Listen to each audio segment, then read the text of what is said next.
welcome to the AA. I think you're all mostly native individuals, but for those of you who are not, welcome to this evening. I have the great pleasure of introducing Jan Nauta. He had the great pleasure of introducing me earlier in the week because so I get to return the favour. We've just worked together on a project which has been thoroughly delightful. So if any of you AA graduates turn out to be as efficient, exacting, bossy as Jan, then you're doing pretty well. Bossy in the nicest possible way, and that's a real art. So I honestly, it has been an extremely pleasant experience. We just worked on an exhibition in Maastricht together, which is on until the end of March. Anyone going that direction, I highly recommend a visit. Jan, I have to say, I had only really encountered towards the end of his time here as a student, having come from Delft, then arrived at the AA, which Carlos was his tutor, I think, for those 2 years. And I encountered Jan when he set up something called the Public Occasion Agency, which is a wholly self-motivated venture with his colleague Scrap Marshall, who was also a student. And I expect he will tell you some more about that later on. But it was that because that thing wasn't happening already, showed great motivation and imagination, I think. And he then carried on with that venture later on, part of which was to pick up an exhibition, very tiny exhibition that I worked on, and somehow Jan spotted it and brought it to London. So he's an unusual chap, and one I think many of you could try modelling yourselves on if that's the aim of this evening. And I will pass it over to you. Thank you very much for coming.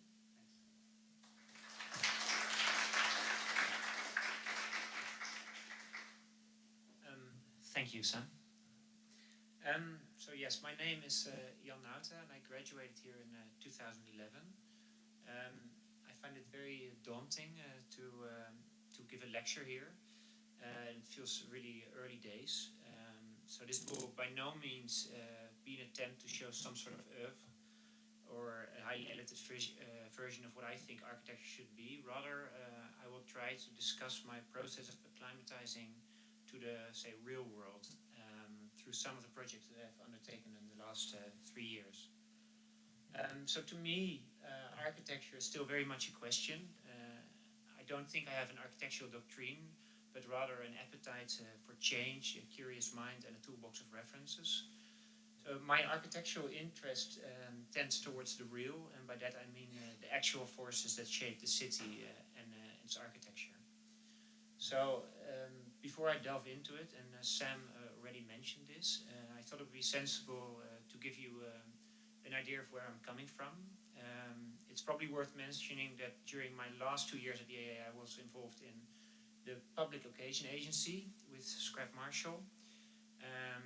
We organized events in and around the AA in numerous forms, lectures, debates, exhibitions, all kindly supported by Brett Steele. So this is my moment to say thank you, Brett, for that. But what was more important, it allowed us to meet the people that we really wanted to meet.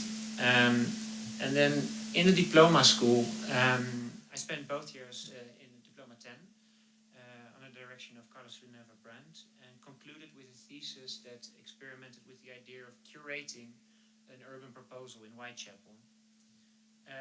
After graduation, I stayed in London for 6 more months, working for a former tutor and doing some research assistance for AA publications. Then I went back to Rotterdam, which is my hometown. I thought I would go off and work for one of the big firms there, but then a friend who's an interior designer asked, and this stirred things up a little bit. So the client was a celebrity chef in the Netherlands, the kind that really likes marble, champagne and oysters. And just imagine, I'd spent a few years trying to read Lefebvre and Ian Sinclair, and then suddenly there was a chef that wanted an extension for his house, something that I'd never done before. So excited by idea of actually building something, I agreed to meet him, and still fueled with naivety, I made him a model, which was unsolicited, and this proved to be a good move, as his chef did not like drawings very much, but he loved to play sort of God with the model and play around with the people, so he commissioned me to do the project. And this project turned out to become a sort of non-stop bluffing exercise, often questioning what I'd actually learned in architecture school. Before I knew it, we were actually knocking out walls and lifting things, and at the construction site everyone was looking at me. But the project itself is a straightforward house extension that lifts part of the house by inserting an intersecting box. Looking back at the project, I cannot say that I'm particularly proud or satisfied with the architectural outcome, but it did provide me an amazing learning experience in terms of dealing with a determined client, a budget, other designers with other opinions, and the banality of taste in general. But in the meantime, while doing this project, I had made all the steps that one would take when setting up an office. I registered with the Chamber of Commerce, I rented a space, I made a website, I got someone in who could detail, do the bookkeeping, etc. So before I knew it, I sort of had a sort of office. Amidst all the squabbling about marble densities, moving televisions, and gold-plated taps, I was lucky enough to be invited by Alex Warnock-Smith to teach with him in Brighton, even though this meant spending 8 hours in human-degrading conditions every week to actually get to Brighton from Rotterdam. It was great to be involved in a more thought-provoking process of generating architecture again, and to me the switching between the two worlds feels particularly fruitful. So, when preparing for this lecture, I looked through my project folder and I realized that after 3 years it already contained 50 projects, most of which are studies of some sort. So the percentage of projects that actually gets realized is shockingly small. It's nothing new, of course, but it makes one wonder what it is that we're supposed to be good at. So tonight I'll speak about a number of these projects which vary in approach, scale and typology. This presentation will probably seem a bit fragmented, at least for me it does, but that's simply where I am. If there has been any strategy in the past 3 years, it was simply to try things out and to have options. So first I will show you a few projects that deal with construction, then I will present some endeavors to explore architecture as a form of knowledge. So, project number 16 is a transformation of 2 former classrooms in Amsterdam into an apartment. We propose a strict separation of intimacy and openness. One classroom and adjacent corridor are joined into a loft-like interior, bringing the front and the rear facade together, creating a shared space for living. The other classroom is parcelled into a series of devoted spaces for sleeping and washing. The client wanted an abundance of storage without sacrificing livable surface area. Therefore, storage has been integrated throughout the apartment and is used as a dividing element.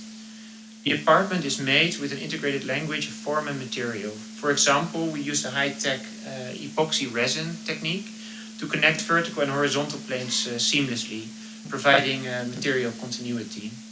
Original elements such as internal windows and sinks have been reused in a fragmented manner.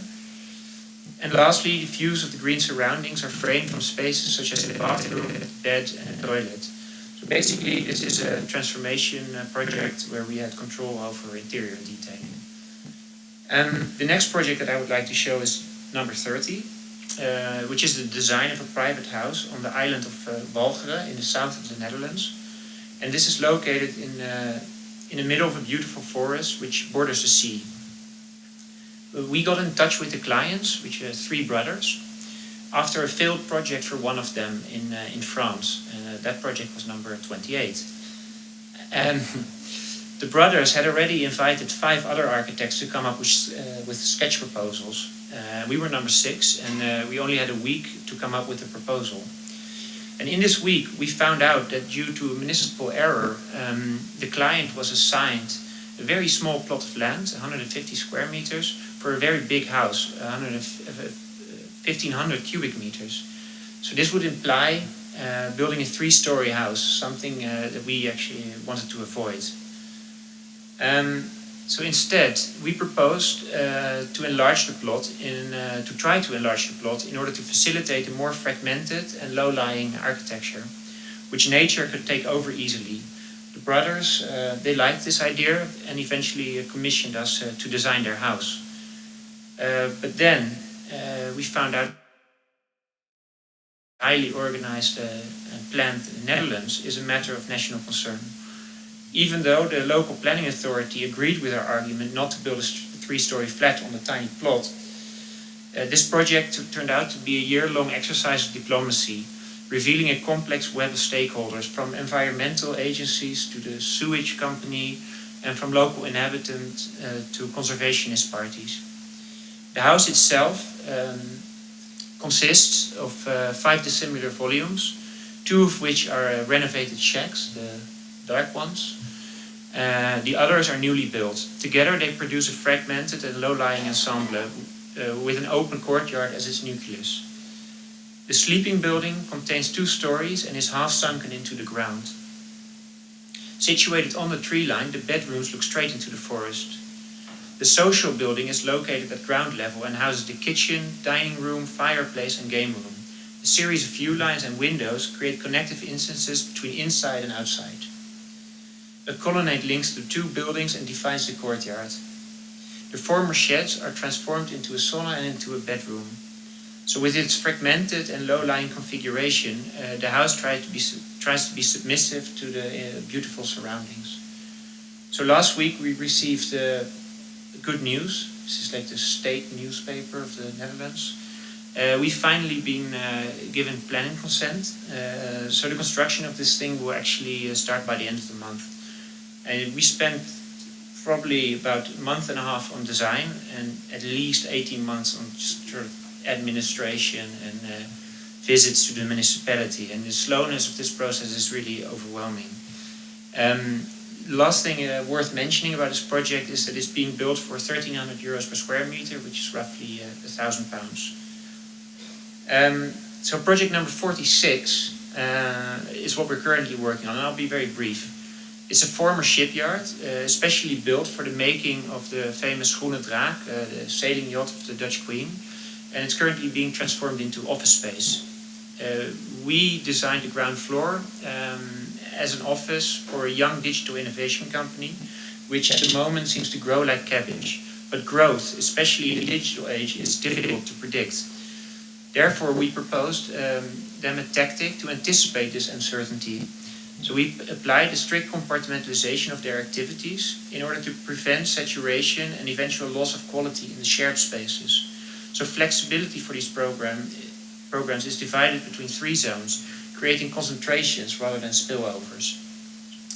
By using different floor surfaces, wall finishings, lighting systems and furniture, we were able to provide them with the openness they wanted, while safeguarding designated public and service spaces, safeguarding them from the overflow caused by the firm's potential growth. So the project is currently under construction and will be delivered in roughly 2 months from now. In contrast to the previous project, this one has been particularly satisfying so far. Because of its pace, it all went very fast from the first meeting with the client to actually constructing it. Really a matter of months. In between all of this, number 33 to be exact, comes the Cedric Price memory bank. And this is where I will shift from construction to architecture as a form of knowledge. Memory bank is a project that stems from my involvement in the creation of the exhibition Cedric Price Wish We Were here at the AA in the front members room. And a panel discussion that we organized with the POA about the potential role of the archive with Samantha Hardingham, Marcus Meesen, Armin Linke and Hans-Ulrich Ookist in this space. It was through the Wish We Were Here exhibition, which was curated by Hans-Ulrich Ookist and Samantha, that I was exposed to a part of Cedric's network, which gave me insights and understanding that I had not been able to find in the books. And this provided the impetus for doing this project. So Memory Bank intends to trace and register sections of the person and the world of Cedric Price through newly conducted research. The project's main goal are to address the available gap in the available history of Cedric, and to eventually assemble a device for a more intelligent form of access to the existing archive, which is primarily located in Montreal at the Canadian Centre of Architecture. So Cedric Price used architecture as an instrument to deal with issues that were not strictly architectural. The particular relevance of Price's thinking can be attributed to his broad views on the world, which in turn were obtained through his engagement with people. These people came from various backgrounds and with diverse interests, and they formed Cedric's network. So in 2013, I was approached by Saskia van Stijn, who is the director of Bureau Europa, a cultural institution in Maastricht, in the south of the Netherlands. And she had been on the board of one of the subsidy funds that I had applied to with the Memory Bank idea in 2011, just after I had graduated here. And she was excited by the project and thought it was a shame that they were not able to give me the funding for it at the time. But she wanted to, she suggested that I would develop a light version for her institution, for Bureau Europa. So now that I had the green light to do the project, I teamed up with filmmaker Victor Vroegendewij from the Office for Non-Fiction Storytelling in Rotterdam. And over a period of several months, we interviewed 15 of Cedric's friends, colleagues, journalists, and curators. So this is in Bernard Tschumy's office in Paris. And this is Paul Barker's basement here in London. With this material, we created a so-called interactive documentary. And I'd just like to show you the trailer of it.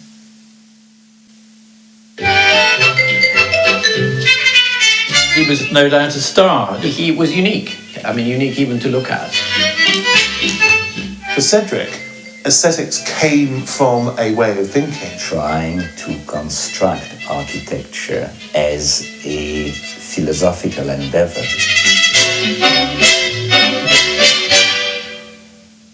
Right. Thank you for that. So the basic idea of this interactive documentary is that each viewer gets a unique and tailor-made narrative based on his or her interest. And in order to make this possible, all the material of these 15 interviews has been time-coded thematically, meaning that each bit of footage would be retrievable and linkable by theme. It starts randomly with one of the 15 protagonists. So here is John Fraser, who is now talking about time, which we can see by the blue bar at the top and simply by time on his forehead. And additionally, we incorporated the concept of the footnote in this documentary, and these are the so-called information blocks at the top. These pop up when applicable and can be accessed by the viewer if required. So John is now talking about computers, which I know nothing about. So I click on the icon that pops up when John mentions one. John will pause, and I can see what a Commodore PET computer is. And I can see where it was made, and I can go to an external website to find out more, etc. So they're in a way footnotes. The viewer is presented with the choice to follow either the protagonist or the theme. So here John is talking about the generator project, which if we want to know more about, we can lock. See, now there's a lock icon behind the generator. Now when John finishes talking about generator, we'll go to the next person who talks about it, and we're sort of navigating the material on the basis of theme. Alternatively, we can select a different topic through the menu, which will bring us to another speaker. So here, for example, we have former office employee Steve Mullen talking about life in the office. If you don't choose a theme, the computer will eventually decide for you. So that, in a nutshell, is the first version, a sort of prototype of the Memory Bank. Please visit it at www.cedricprice.com. The more clicks we get, the more likely we are able to acquire funds to develop it further. And I invite you to look at it in the comfort of your home. Memory Bank was actually project number 7, which I initiated pretty much straight after graduating. And at the time when Bureau Europa gave the commission for it, we immediately conceived of the idea of developing the iterative exhibition Wish We Were Here, which originates, as Samantha said, as Finique Finique, and was curated in Venice by Samantha and Hans Ulrich. And this was to become project number 33. So at Bureau Europa, we, that is Samantha, Hardingham and I, curated the 3rd iteration of the exhibition on the work of Cedric Price. The show is called Cedric Price, The Dynamics of Time. And in the design of the exhibition, we use Cedric's preference for a ready-made kit as a leading concept. So here's a view of the entrance. It is an exhibition that introduces the work of Price by presenting a cross-section of the elements of his inventive and singular practice. So sketches, project drawings, recorded talks, first-hand accounts by staff, colleagues and friends. So here in the corridor we see a timeline of Cedric's project and a series of portraits.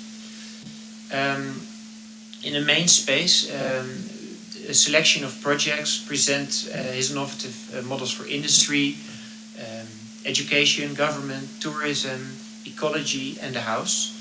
And for the design of this space we used the generator project as a source of inspiration. So each cube houses one project and it comes from this project that sought to create a continuously reconfigurable and responsive architectural project. So the selection of the 6 projects that we're showing has been made on the basis of their specific relevance to the current spatial, economic and social issues of the Meuse-Rhine region, a cross-border region between the Netherlands, Belgium and Germany, around Maastricht. And this region currently faces a number of challenges that are typical for post-industrial areas. There used to be a flourishing mining industry. So there's a declining economy, shrinking and aging of its population.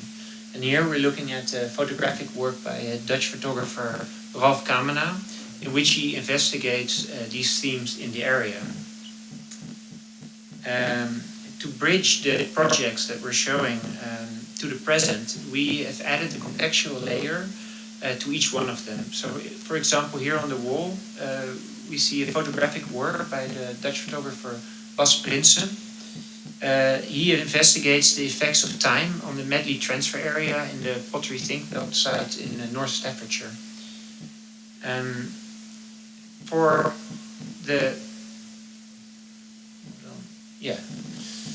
Detroit Think Grid project, Lucy Moroney, who is sitting here at the front and is a student of Samantha, made this spectacular moving drawing, which we presented next to archival footage of the 1967 Detroit riots, which were the initial trigger for the Oakland Community College to invite Price to Detroit. Thank you, Lucy.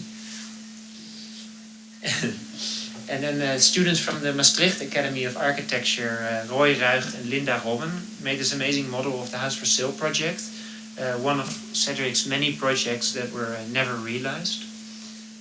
And Yijun Hang from the AA, a graduate from the AA, created an updated documentation folder for the housing research project. And lastly, of course, the Memory Bank project was shown as separate interviews that you could kind of choose between. The exhibition was designed in close collaboration with the brilliant graphic designer Jeremy Jansen, who also designed a special insert we made for Volume magazine. I have a pile here, so those interested can come and pick one up after the lecture. And for the exhibition space, Jeremy designed these folders, these things, that encourage the visitor to assemble his or her personal collection of A4 project sheets that can be collected throughout the exhibition. So I feel really very fortunate to have been able to work on this project. I'm very thankful to Bureau Europa for making it happen. And I guess this might be a moment to extend a special thank you to Samantha Hardingham, who has been incredibly patient and generous with amazingly insightful knowledge about Cedric. Thank you. And of course to Eleanor Braun, who's in the back, for supporting us. To close the presentation, I will present a 5-minute statement that I made at a conference with 30 other Dutch architects, which was organized by AMO at the finissage of the Venice Biennale last November. And we were asked to look back 10 years and to look ahead 10 years and to try to answer their question, where are you in 10 years? So, in 2004, I had just started studying architecture here in this building. Like my fellow students, I was very impressed by the Super Dutch. At school, we designed iconic houses for iconic personalities. Nothing seemed too far-fetched. We were all going to be like Remco Haas, or at least I was. I refused to participate in the compulsory course to learn AutoCAD. I would never need it anyway. I was going to have people for that. After a long study and the necessary work experience, I now have my own studio. Here I work with AutoCAD on a daily basis. My colleague and I are in an experimental phase where we're simply trying things out. We work under the deliberately generic phrase, Organization for the Transformation of Space.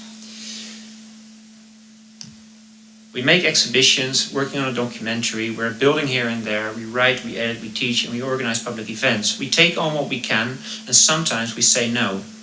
So much for the past and the present, now the future. The economic, social, and political conditions in which architecture is produced are increasingly subject to unforeseen change. Political and financial models can change dramatically overnight, sending many architectural projects to the bin. The often static proposals of the architect are the dinosaurs within this process, too slow and too cumbersome to adapt to a rapidly changing world.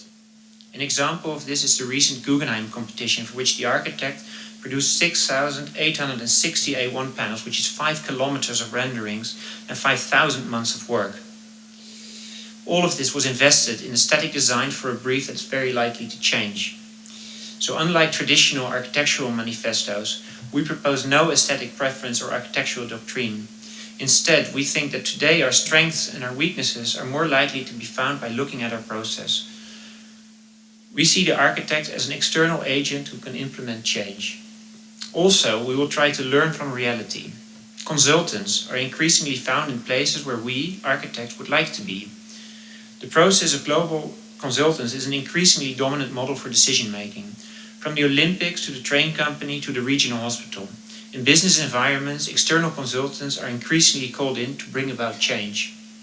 Take McKinsey, for example, a global consultancy firm that injects its employees into companies as external experts. They work according to a strict and traditional method. Framing, breaking, reassembling. They set limits to a problem, they identify the components and suggest a new way of assembly. The guidance for this process comes from a knowledge management system that they've built up since the 1930s. This allows them to produce rationally justifiable modifications in company structures in a very short period of time. The disadvantage of this method is that problems are defined from an existing norm and that there is little room for so-called out-of-the-box thinking. So as Carlos Villanova Brandt once said, the iPad was not invented after studying the history of the typewriter.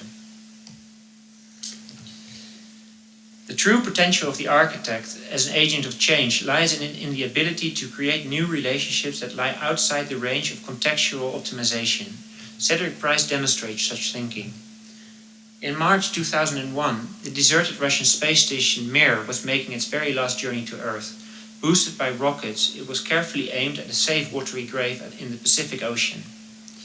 Meanwhile, off the coast of South America, an Atlantic oil rig was about to keel over, pouring thousands of tons of oil on the sea's surface.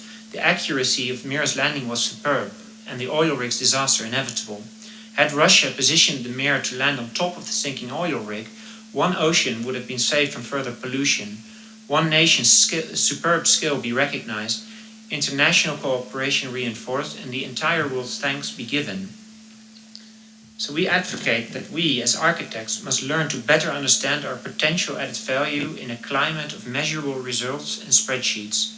As architects, we must recognize that our core business is providing ideas that arise from spatial thinking and creative intellect. By thinking in situations rather than context, we are able to utilize the full scope of spatial transformation. We must dare to continue working as generalists, precisely because the narrowness of the expert denies the possibility of being opportunistic about spatial possibilities. Perhaps instead of framing, breaking, reassembling, we should start thinking about learning, breaking, assembling. We see the role of the architect as the creator of communities, not as its servant. We propose a couple of tools to support this process. Firstly, the position of the architect. How naive as it may sound, the architect should be autonomous. The architect should operate in a self-determined manner. He must be able to say no. He must be able to act as an outsider in existing force fields. Only then will he be able to use the full scope of his potential role as a director of space. Think of the mirror and on the oil platform. Then, the service of the architect. Architecture should provide ideas as a service, instead of the servicing of ideas. Price said architecture should have little to do with problem solving. Rather, it should create desirable conditions and opportunities hitherto thought impossible. Supportive to this is the archive, and perhaps we can learn something here from the McKinseys. We must see the history of architecture as a productive archive from which we can recycle. We must have confidence in our ability to achieve advancements. Finally, the architect must be freed from the obligation to build. We must place enabling above building. And I will conclude with Cedric Price's words. No one should be interested in building bridges. They should be interested in how to get to the other side. Thank you.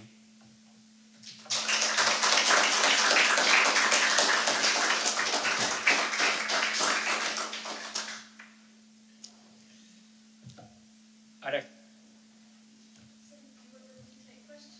Yeah, of course. Yeah.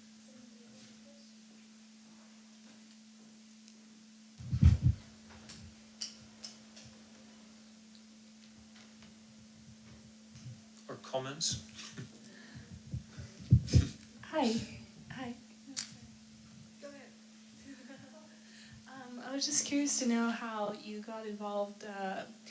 Why were you so curious to learn about Cedric Price and Yeah. I mean, at first it was when I was a student here, it was a bit of a mystery because people kept referring to him in juries. And when you go into the library, there are just a few pretty obscure books that are, especially for a non-native English speaker, quite difficult to sort of understand. But I did get a sense of his sort of maybe more flexible and fragmented approach to architecture that I found very interesting. And then when I ran into this exhibition in Venice, his persona started to become alive more to me. And then we went on to do the exhibition and sort of rolled into it. thank you.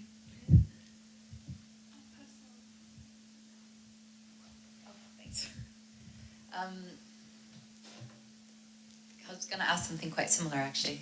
I was wondering the amount of time that you've spent researching and working on this Cedric Price project, if you think it's influenced or it will influence the actual built architecture that you eventually do. Yeah, I find that really difficult. I hope so. But I must say that when doing the built architecture, it's often such a pragmatic mode you end up in that I hope that there's some kind of, that the ethics will apply in that mode. But I find it difficult to give you an example. Yeah. I really liked, you mentioned I think twice in the presentation how architects need to say no. Yeah. And that potentially was a comment about architects in general, but I think as a recent graduate, sometimes when jobs come your way, you feel like you have to say yes to everything. Yeah. Yeah. And then often you find that you can't cope because you've said yes to everything. So I was just curious as to when this realization came about about the importance of saying no, but also whether it applies to the profession as a whole, that architects should say no to more of these jobs in order to maybe not compromise, or if you could just elaborate on that. Yeah. Yeah, I mean, firstly, that comes from my own experience, that I've been involved in projects where halfway you realize I should have said no. The conditions are simply not right to do a proper project. I mean, I guess especially the architect with more experience in the room will recognize that situation. And I think, say at the level of the discourse about architecture, I think architects should say no much more. Rejection should be part of practice. Yeah.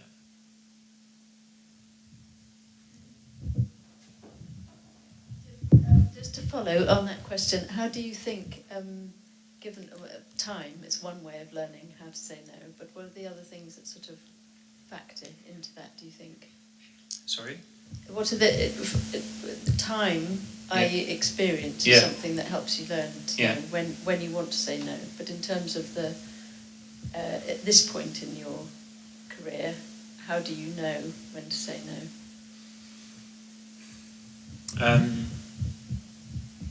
I think I only know.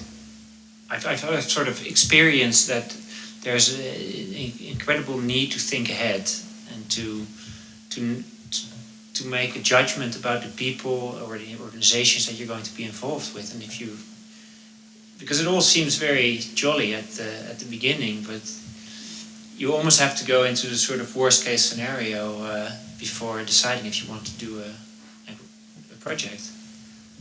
And then of course there's also finance. You know, it's great to be eager, but if you commit to something and you're not going to be able to sustain on the sort of tiny salary that they're willing to offer you, then you really can't do the project. It's just halfway you realize you can't. You have to, and that's a horrible situation. So I mean, I feel I couldn't give you the sort of 10 points to look at. Too inexperienced. Yeah, and just one question on the Cedric project.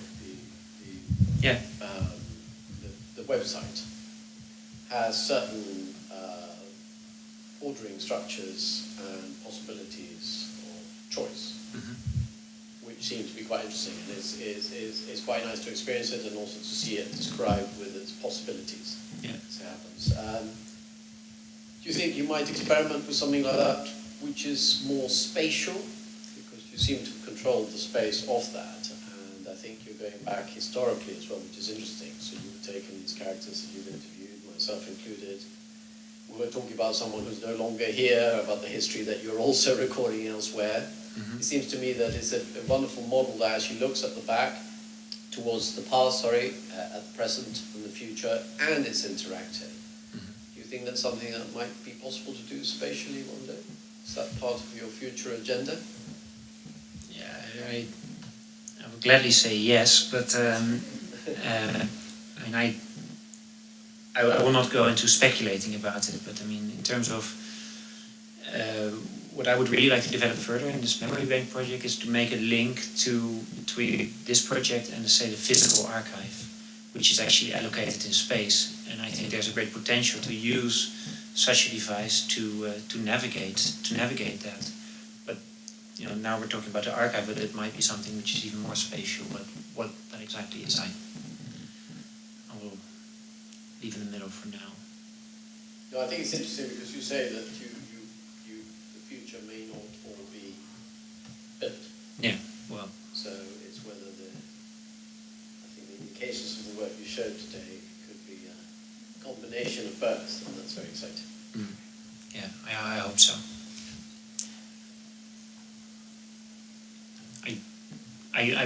Sorry, I can't respond in more detail.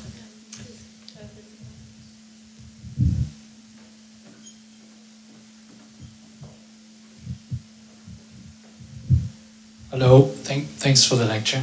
Hey, Max. Hi. I was wondering, it's nice that you say that your practice is a collection of like experiments and tests. So if you project in the next couple of years, which is that one experiment you are really keen to experiment? Well, or like a field, or yes, I'm very keen to sort of stay open-minded, but for practical reasons, and for the simple sake of efficiency, I also feel is a parrot that's saying you should specialize, which is exactly what I'm sort of arguing against. But it's somehow difficult to keep the wide scope and also create a, say, professional organization which can pay the employees, etc. Does that answer your question? Well, I was wondering, maybe there's, I don't know, maybe part of an experiment or a test is a particular type of building or a particular type of intervention or made in, or installation or. But sometimes I don't know. Maybe it's there is no, and often it's like a matter of chance where you or coincidence or you stumble over something. But sometimes there's also maybe there's I don't know, something that you are interested in that you haven't done yet, which would be.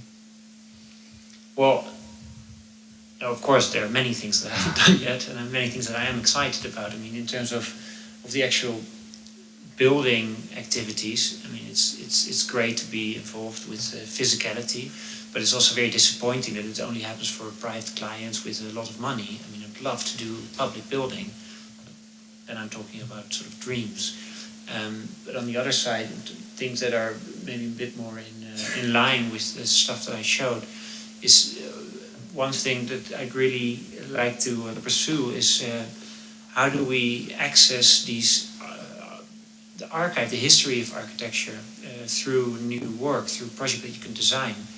Because I think architecture is really underdeveloped in that sense. If you compare it to other professions, I don't think we're that good in using what we have from the past.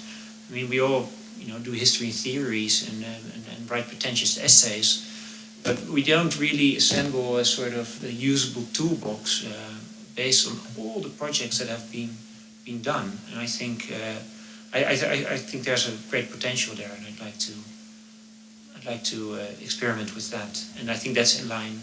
Maybe the memory bank project is a first sort of step towards that. All right, thanks. What about collaboration? Is that interesting? I think that your public agency and the project with Cedric is very interesting because you're not curating in the pretentious way, as you say. You are actually just bringing things together. Is that something you would pursue? Trying to bring disparate opinions together, in forums, in a sense? Yeah.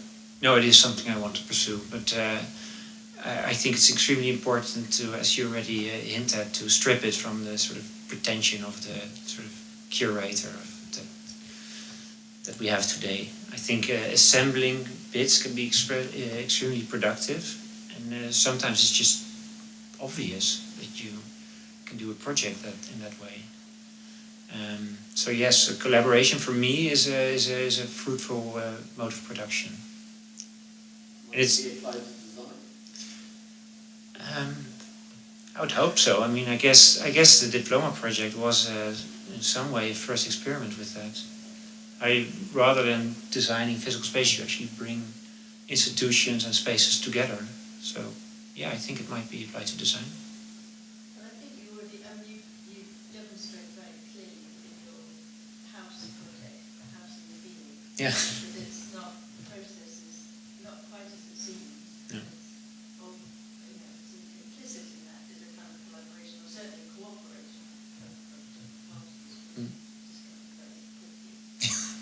Yeah. And that's the model. But what I find impressive, and I undercooked my introduction.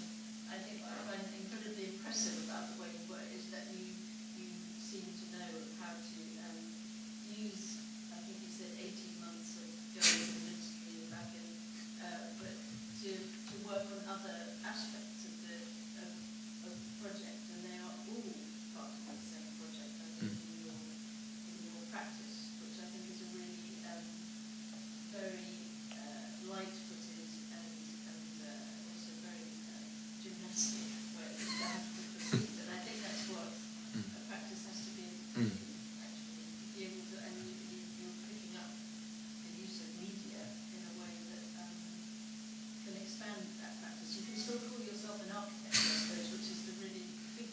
You know, you don't have to pretend to be something else when you're making an exhibition, or you know, it's all going through the same discipline. Which I think is, it's a difficult thing to do. Okay. Cheers. Mutual appreciation. Any more questions? Okay. Thank you very much. Thank you.